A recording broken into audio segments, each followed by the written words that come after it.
and welcome to Class Chats, where we discuss race and its role in our community. Before we jump into this video, let's meet the class. I'm Kimmy, and I'm a senior at Washington Liberty High School. On the census, I'm Black, but I identify as biracial because my mom is a Japanese immigrant and my dad is African American. Hi, I'm Zaid. I'm a senior at Washington Liberty High School. On the census, I'm white, but I identify as Moroccan American because my mother is white and my father is Moroccan. Hi, I'm Cecilia. I'm a junior at Yorktown High School. On the census, I'm other, but I identify as Indigenous Brazilian. Hi, I'm Ari. I'm a senior at Wakefield High School. I'm white both on the census and in real life, and I'm a Jewish American. Today's topic is going to be tokenism. Let's jump straight in. First off, does everybody know what tokenism is? I'm not gonna lie, not really. I can imagine what it could be, but I don't know. All right. I would like a definition, teacher.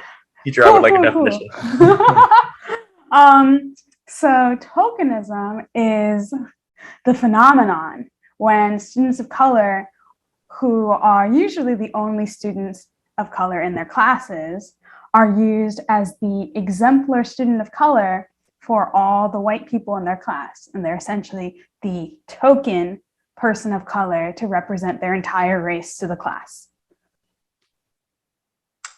Oh, I thought it would have something to do with like media, like TV shows. Yeah, it can also happen in media too. But my experience with tokenism has definitely been, like, for example, if you're in like an English seminar and, you know, someone's like, oh, we're talking about like, you know, Islam, and they'll like call out the only Muslim student and be like, hey, what are your thoughts? Like, that's an example of making someone a token, because it's like, I don't know, like, I don't represent my race, but apparently in this space I am. Today we'll be talking about slavery. Yeah, no, literally, that's what happens. Yeah. Every time. It's like, we'll be talking about the civil rights movement. And it's like, Hello? I know, I'm like, who we looking at? Oh, me? Okay. Yeah. I'm like the token Holocaust explainer in my history classes.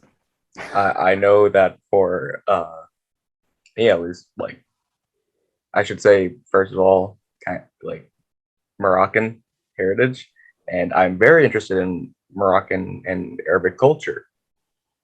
So, like, just because my dad just wants me to be aware and not just another stupid American.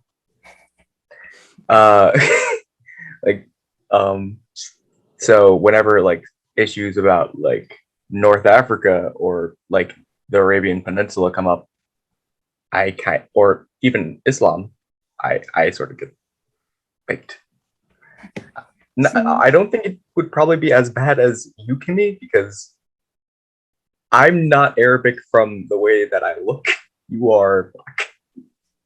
Right. And there's also like a big difference between talking about a country that you're from.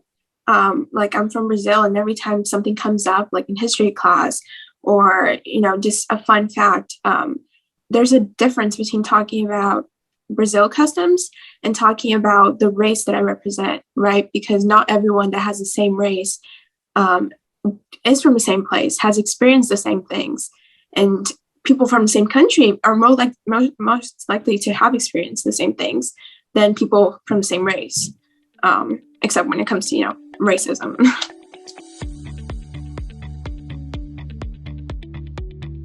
Stories like this demonstrate how tokenism can single out students and create a chilly learning environment. For more student stories, check out part 2 to this conversation, where we further discuss instances where tokenism made us feel isolated from our classmates. Thank you for listening to Class Chats. Class dismissed.